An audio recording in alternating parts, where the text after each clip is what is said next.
Doctor Avneesh Kumar Singh बने all India allied health care and professionals welfare association के national convener. Allied health care professionals के अधिकारों की रक्षा और समस्याओं के समाधान के लिए एसोसिएशन करेगा प्रभावी पहल। Varanasi. All India allied health care and professionals welfare association ने डॉक्टर अवनीश कुमार सिंह को नेशनल कन्वीनर नियुक्त किया है। एसोसिएशन का मुख्य उद्देश्य अलार्ड हेल्थ केयर एंड प्रोफेशनल्स से जुड़े विभिन्न विषयों के विकास, उनकी समस्याओं के समाधान तथा उनके अधिकारों की रक्षा के लिए प्रभावी ढंग से कार्य करना है। एसोसिएशन द्वारा अलार्ड हेल्थ केयर प्रोफेशनल्स से जुड़ी समस्याओं और आवश्यकताओं को सरकार के समक्ष रखने तथा उनके उचित निदान के लिए हर संभव प्रयास किया जाएगा। इसके साथ ही प्रोफेशनल्स के हितों, सम्मान और अधिकारों की रक्षा के लिए भी संगठन सक्रिय भूमिका निभाएगा। एसोसिएशन राष्ट्रीय एवं अंतर्राष्ट्रीय स्तर पर अलार्ड हेल्थ केयर प्रोफेशनल्स के सहयोग और कल्याण के लिए प्रतिबद्ध है।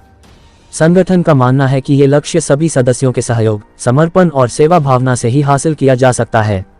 National convener doctor Avneesh Kumar Singh ने कहा कि association allied health care professionals को एकजुट कर उनके हितों के लिए संगठित प्रयास करेगा तथा उनकी समस्याओं को उचित मंच तक पहुंचाकर समाधान की दिशा में प्रभावी पहल करेगा।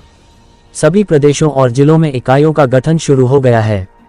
अलार्ड हेल्थ केयर प्रोफेशन से जुड़े सभी प्रोफेशनल्स जुड़कर संगठन को मजबूत करेंगे, जिससे अलार्ड हेल्थ केयर प्रोफेशनल्स का एक मजबूत प्लेटफॉर्म बन सके। मेरा नाम डॉक्टर अवनीश कुमार सिंह है। मैं allied health care and professionals association का नेशनल कन्वीनर हूँ। सर, अलाइड हेल्थ केयर है क्या और स्वास्थ्य व्यवस्था में इसकी भूमिका क्या है, इस बारे में? अलाइड हेल्थ केयर जो है, जितने भी चिकित्सा में जैसे physiotherapy, optometrist, lab technician, radiologist technician, diet and nutrition और अन्य भी सहायक जितने भी प्रोफेशनल्स हैं वो अलाइड हेल्थ केयर में आते हैं। इसमें कौन कौन से प्रमुख कोर्स हैं और इसका कैरियर विकल्प क्या है?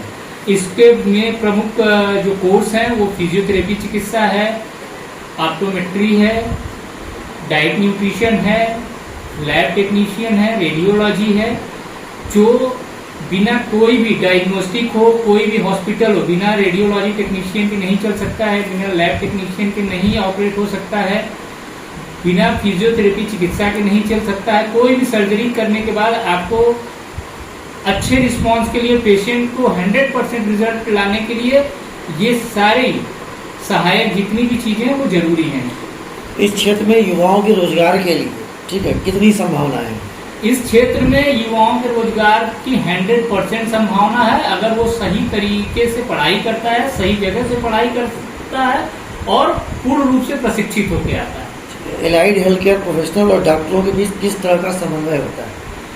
ये समन्वय अगर एक एग्जाम्पल के थ्रू हम बताएं तो ठीक समझ लीजिए कि जैसे बिना ऑक्सीजन के हमारा हार्ट नहीं चल सकता है, वैसे ही बिना एलाइड हेल्थ केयर के जो है एक टीम, एक हॉस्पिटल, एक डॉक्टर टीम भी अच्छा कार्य नहीं कर सकती है या पूर्ण रूप से रिस्पांस नहीं दे सकती। सर, इस क्षेत्र में कौशल प्रशिक्षण और व्यावसायिक शिक्षा को कितना महत्व दिया जाता है? इसमें सरकार द्वारा बहुत सारे जो है कौशल प्रशिक्षण कार्यक्रम चलाए जाते हैं, जो बहुत सारे एनजीओ के माध्यम से चलते हैं। इसमें डिप्लोमा से लेके बैचलर कोर्स जो कि विश्वविद्यालय के अंतर्गत चलते हैं, जो भारत के बहुत सारे विश्वविद्यालय द्वारा चलाए जाते हैं। मरीजों की देखभाल में इसका कितना महत्व है? मरीजों की देखभाल में इनका 100% रोल है, क्योंकि एक डॉक्टर पेशेंट को देखने के बाद पेशेंट की जितने भी मैनेजमेंट होते हैं या पोस्ट ऑफ मैनेजमेंट कह लीजिए या प्री मैनेजमेंट, ये सब अलाइड हेल्थ केयर प्रोफेशनल्स के हाथ में होता है। डॉक्टर साहब, एक आखिरी सवाल, युवाओं को एलाइड हेल्थ केयर को कैरियर के रूप में क्यों चुनना चाहिए? इसलिए चुनना चाहिए कि ये एक ऐसा फील्ड है जिसमें कोई भी व्यक्ति सेल्फ डिपेंडेंट होता है। जैसे सपोज कि किसी ने फिजियोथेरेपी में पढ़ाई की और अगर कल को वो कहीं जॉब नहीं करना चाहता है तो वो अपना खुद का एक क्लिनिक सेटअप कर सकता है। कोई ऑप्टोमेट्री में पढ़ाई करता है, वो अपनी खुद की चश्मे की दुकान लगा सकता है। कोई लैब टेक्नीशियन का फील्ड चुनता है तो वो खुद का जो है एक लैब सेटअप डॉक्टर के साथ मिलकर शुरू कर सकता है। इसलिए इसमें संभावनाएं अन्य कोर्सेज की अपेक्षा ज्यादा होती है, क्योंकि वो सेल्फ डिपेंडेंट होते हैं। सर, जो AI इस समय है, इसका एलाइड हेल्थ केयर पे कितना प्रभाव पड़ेगा? AI का एलाइड हेल्थ केयर में प्रभाव बहुत ज़्यादा नहीं पड़ने वाला है, क्योंकि बिना एलाइड हेल्थ केयर प्रोफेशनल्स के आपको रिजल्ट मिलेगा ही नहीं।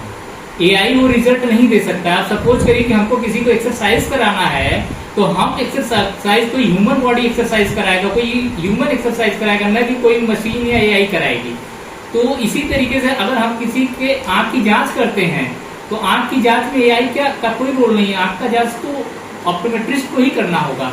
उसी तरीके से अगर लैब में कोई टेस्ट होता है, कोई रेडियोलॉजी में वर्क है, तो उसमें एआई का बहुत रोल नहीं है, वो बिना जो है अलर्ट हेल्थ केयर के संभव ही नहीं है। सरकार इसको बढ़ावा देने के लिए क्या क्या कदम उठा रही है इसमें? सरकार इसको बढ़ावा देने के लिए बहुत सारे जो है कि कदम पहले से भी उठाई है और अब भी उठा रही है। इसमें शॉर्ट टर्म ट्रेनिंग प्रोग्राम्स भी चलते हैं कौशल विकास के अंतर्गत। इसमें सर्टिफिकेट कोर्स हैं और बैचलर कोर्स हैं। अभी स्टेट मेडिकल फैकल्टी ने बहुत सारे डिप्लोमा को बंद करके सीधे बैचलर कर दिया है, जो कि 4 से 5 साल के कोर्सेज हैं। तो इसमें डे टू डे गवर्नमेंट कुछ न कुछ नया क्रिएट कर रही है।